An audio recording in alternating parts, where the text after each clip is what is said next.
Assalamualaikum warahmatullahi wabarakatuh. Perkenalkan, nama saya Alivia Meliana Ramadhani. Saya dari kelompok 7. Di sini saya akan menyampaikan hasil diskusi dari kelompok kami, yaitu tentang tetanus neonatorum. Yang pertama yaitu, apa itu tetanus?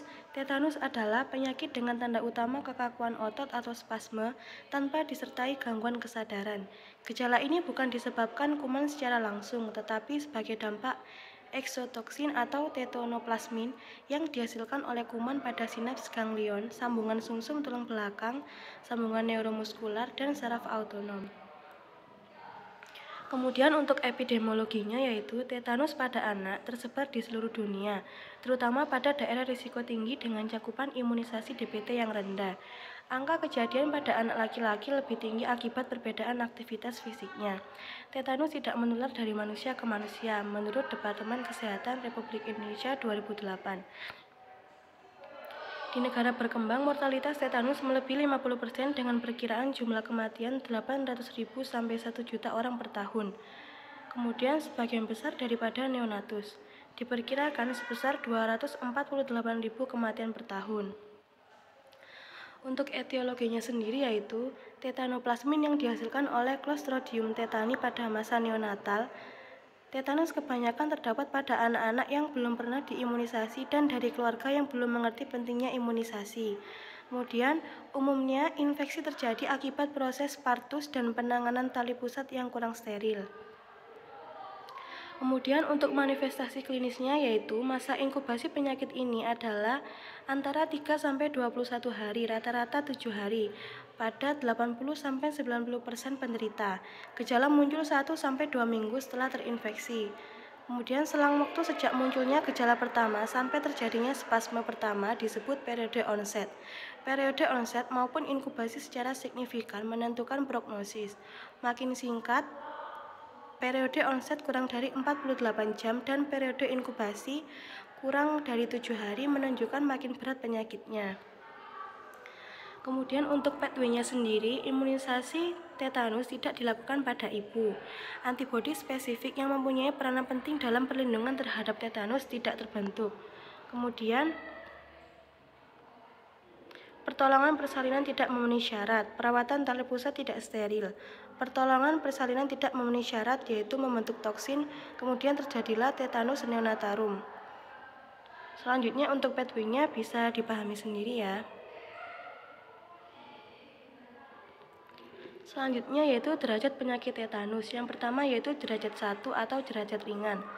Klinisnya yaitu trismus atau kekuatan otot mengunyah ringan sampai sedang.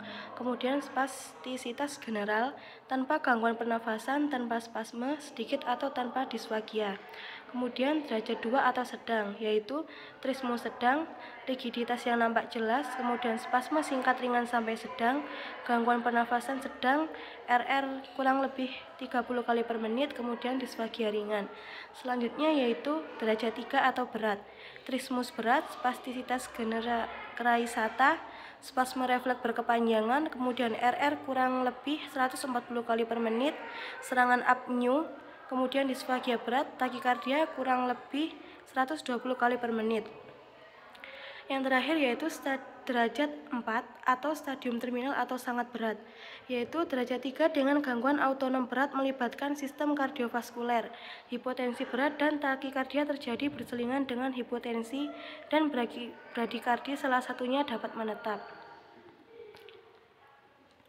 Selanjutnya yaitu komplikasi. Yang pertama yaitu komplikasi jalan nafas, yaitu yang pertama aspirasi, kemudian laryngospasme atau obstruksi, kemudian obstruksi berkaitan dengan sedatif. Untuk respirasinya yaitu apneu, hipoksia, ARDS, kemudian komplikasi tracheostomi atau stenosis trakea. Selanjutnya yaitu kardiovaskuler. Yang pertama yaitu takikardia, hipertensi, iskemia hipotensi, brakikardia, tachyarrhythmia, bradyarrhythmia, kemudian ginjal, high output renal failure, kemudian gagal ginjal, oliguria, kemudian stasis urin dan infeksi. Selanjutnya yaitu gastrointestinal, yaitu stasis gaster, diare, perdarahan. Untuk lain-lainnya yaitu penurunan berat badan.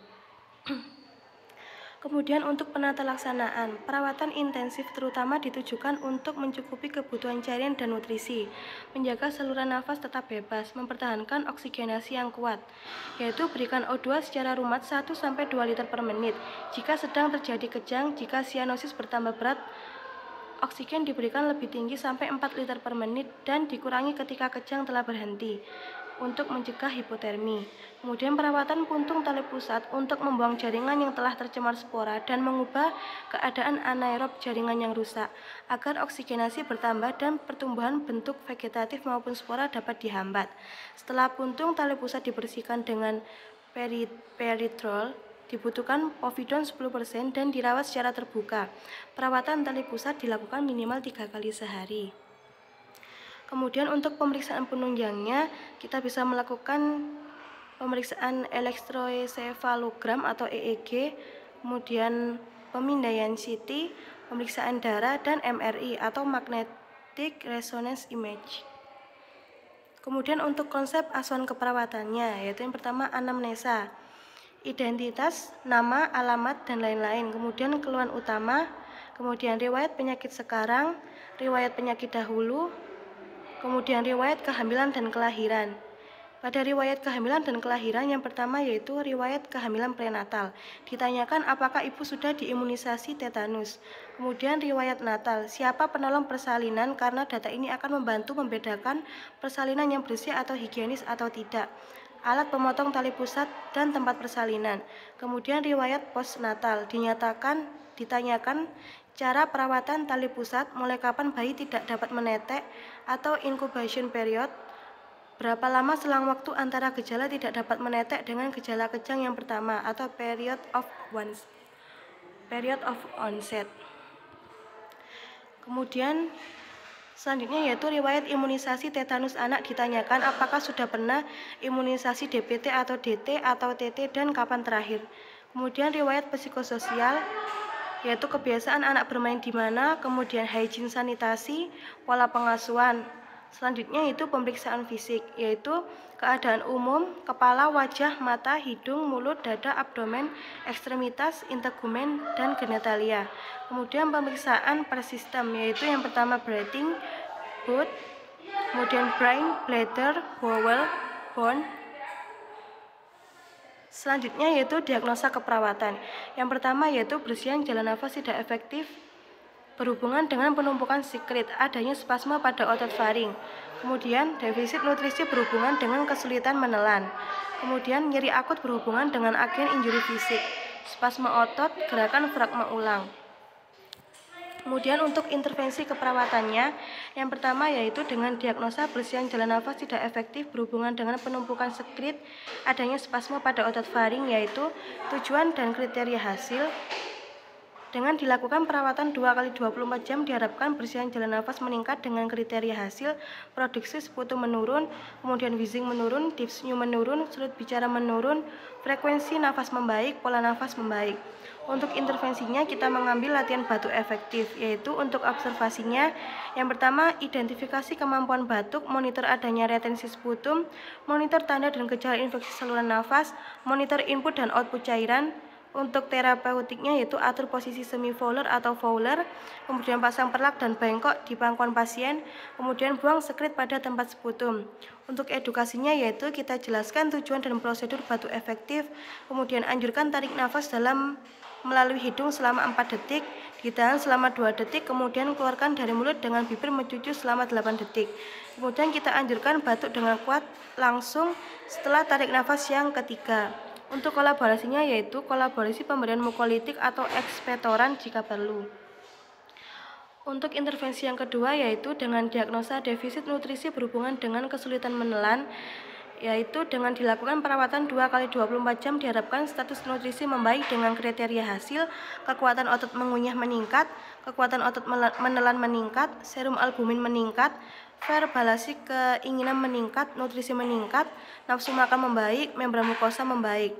Untuk intervensinya kita mengambil manajemen nutrisi, yaitu untuk observasinya yang pertama identifikasi status nutrisi, identifikasi alergi dan intoleransi makan, kemudian identifikasi kebutuhan kalori dan jenis nutrisi, kemudian identifikasi perlunya penggunaan selang nasogastrik atau NGT, kemudian monitor asupan makan dan monitor berat badan.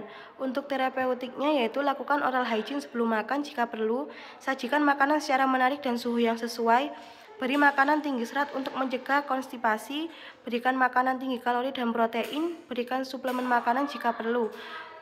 Selanjutnya itu hentikan pemberian makanan melalui selang nasogastrik jika asupan oral dapat ditoleransi. Untuk edukasinya yaitu anjurkan posisi duduk jika mampu, ajarkan diet yang diprogramkan, kolaborasi pemberian medikasi sebelum makan, misalnya pereda nyeri, antiemetik jika perlu. Kemudian untuk diagnosa yang ketiga yaitu nyeri akut berhubungan dengan agen injuri fisik, spasme otot, gerakan fragmen tulang, yaitu setelah dilakukan perawatan 2x24 jam diharapkan tingkat nyeri menurun dengan kriteria hasil, keluhan nyeri menurun, meringis menurun, sikap protektif menurun, gelisah menurun, ketegangan otot menurun, dan anoreksia menurun. Untuk intervensinya yaitu kita mengambil manajemen nyeri. Observasinya, identifikasi faktor pencetus dan pereda nyeri, monitor kualitas nyeri, misalnya terasa tajam, tumpul, diremas-remas, ditimpa beban berat. Kemudian monitor lokasi dan penyebaran nyeri. Selanjutnya, monitor intensitas nyeri dengan menggunakan skala. Kemudian monitor durasi dan frekuensi nyeri. Untuk terapeutiknya yaitu atur interval waktu pemantauan sesuai dengan kondisi pasien, kemudian dokumentasi hasil pemantauan. Untuk edukasinya yaitu kita jelaskan tujuan dan prosedur pemantauan dan kita informasikan hasil pemantauan jika perlu.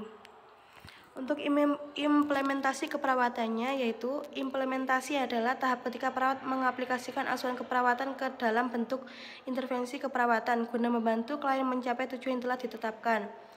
Evaluasi keperawatan yaitu tahap akhir dari proses keperawatan yang merupakan perbandingan yang sistematis dan terencana antara hasil akhir yang teramati dan tujuan atau kriteria hasil yang dibuat pada tahap perencanaan. Evaluasi dilakukan secara berkesinambungan dengan melibatkan klien dan tenaga kesehatan lainnya. Terima kasih. Sekian dari kelompok 7. Apabila ada salah kata, mohon maaf yang sebesar-besarnya. Wassalamualaikum warahmatullahi wabarakatuh.